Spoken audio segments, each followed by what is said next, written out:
Сәлем достар, бүгін мен сіздерге жаздың соңғы күнінде өзімнің үй гүлдерімнің өздерін қалай сезініп жатқанымен бөліскім келіп отыр, көрсетіп. Мен сіздердің алдарыңызда, назарларыңызда панданус гүлі. Бұл жаз бойында өзім өте жақсы сезініп, өсіп жатыр. Көрсеңіздер, бұл просто далада тұрып, шаң болып қалған, бұлайша өзін жақсы сезініп жатыр. Мына жерде мына фикус одри, бұл туралы да мен сіздерге видео түсірген болатынмын. Ссылкасын описанияда қалдырамын. Менің доллар гүлдерім. Естеріңізде болса, мына доллар гүлмен мына екеуін мен бөлген болатынмын. Тамырлары шіріпті деп. Мына доллар гүлі ауырған болатын.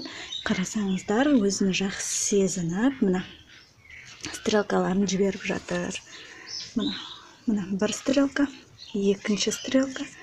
Мына жерде мына үшінші стрелкасын жіберіп, өзін жақсы сезініп жатыр. Және долларларға келетін болсақ, алдында картошкасы шіріген долларларым бар.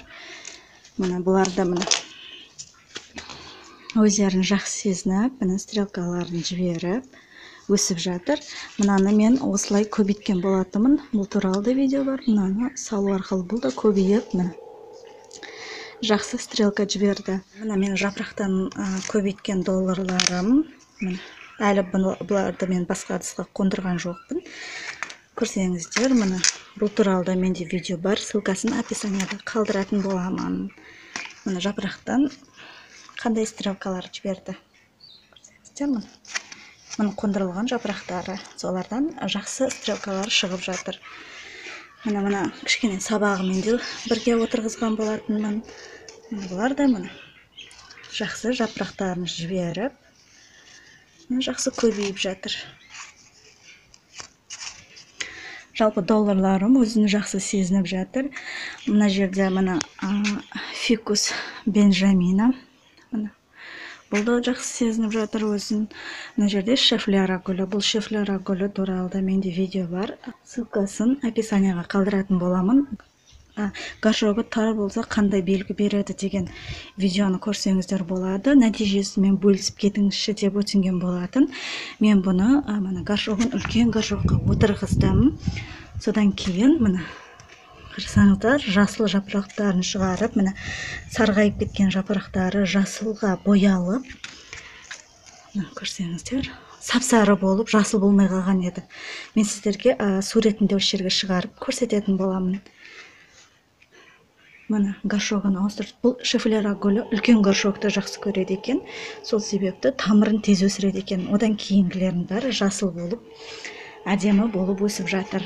Мына ендігі келетін болсақ, мен королевский герань бар еді. Мен соны көбейттім. Ол туралы видео салған жоқпын, өкінішке орай. Тек қана жай ғана мынандай сындырып алып, осылай отырғыздым.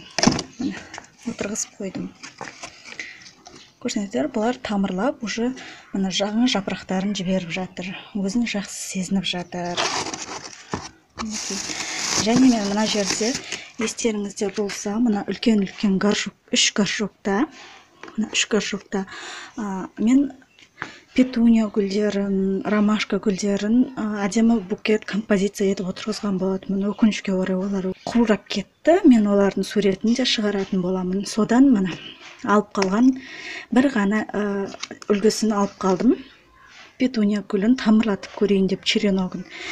Қарасаңыздар, тамыр беріп, тамырлаған. Бұл өскен еді, пришивка жасап, мен несін ұшын алып тастадым. Бұныстан кейін сіздермен бөлісетін болам. Енді мына 3 үлкен горшок бос тұр. Олардың үстіне мына жерде колиус гүлдерімді қойып қойғанмын. Көрсеңіздер, колиус гүлдері, 2 түрлі колиус гүлі бар. Және мына жерде хлорофитум гүлі. Бұл да хлорофитум гүлі де өзін жақсы сезініп жатыр. Мына жерде менде әйел бақыты женское счастье. Осы женское счастье менде тез өспей қалды. басында жақсы тез өскен еді, бұны тамырлатып, осы туралы да видео бар, көрсеңіздер. Маған қандай кеңес бересіздер бұны тез өсіру үшін? Мына жерде менде аглонема гүлдері. Мына аглонеманың екі түрі бар. Көрсеңіздер, қызғылт түсті, өте әдемі. Мына жерде калатая гүлі. Бұл калатая гүлі туралы видео шығаратын боламын, шығарғанмын, өзін жақсы сезінбей жатыр. Мына жерде филодендрум краснеющий. Бұл өзін жақсы сезініп жатыр. Драцена маргината. Драцена маргината да өзін жақсы сезініп, жаңа жапырақтарын жіберіп өсіп жатыр. Менің фикус бенджаминаларым. Көрсеңіздер, жапырақтары өте әдемі болып өсіп жатыр. Фикус бенджамина. Мына фикус бенджамина менің коллекцияма жаңадан қосылды. Бұл үлкен түрі. Фикустың үлкен 2-3 метрге дейін өсетін түрі. Мына фикус менде 2-3 метрге дейін өспейді. Бұл карлик түрі.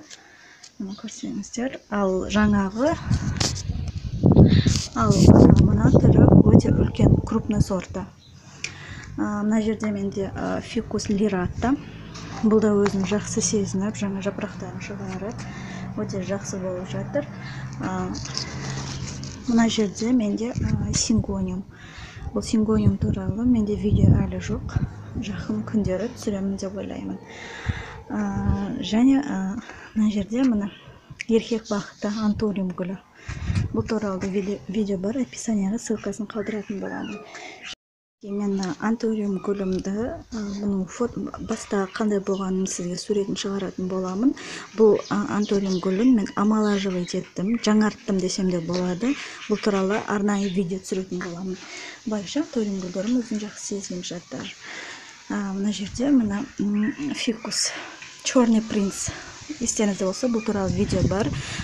Үшеуін тамырлатып, үшеуін бір горшокқа отырғызғаным туралы. Мына жақсы өсіп, өздерін жақсы сезінуде.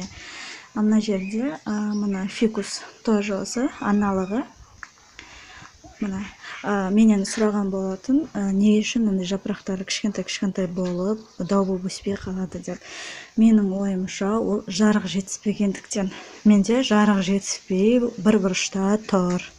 Сол себепті солай деп ойлаймын. Мына жерде мына кішкентай калонхоя гүлі. Калонхоя гүліне де арнайы күтім туралы айтатын боламын. Бұл туралы әлі видео түсірілген жоқ. Мына жерде хлорофитумның атроскасын бұл туралы да түсіргем. Мына жерде алоэ гүлі. Жалпы гүлдерімнің бір бөлігіне мен шолу жасап өттім деп ойлаймын. Мінекей. Қалған гүлдерімді мен сіздерге кейінгі видеоларда түсіріп көрсете беретін боламын. Назарларыңызға рахмет. Егер видеоны лайк басыңыздар және комментарийға өз ойларыңызды, пікірлеріңізді қалдырып кетуді ұмытпаңыздар. Сау болыңыздар.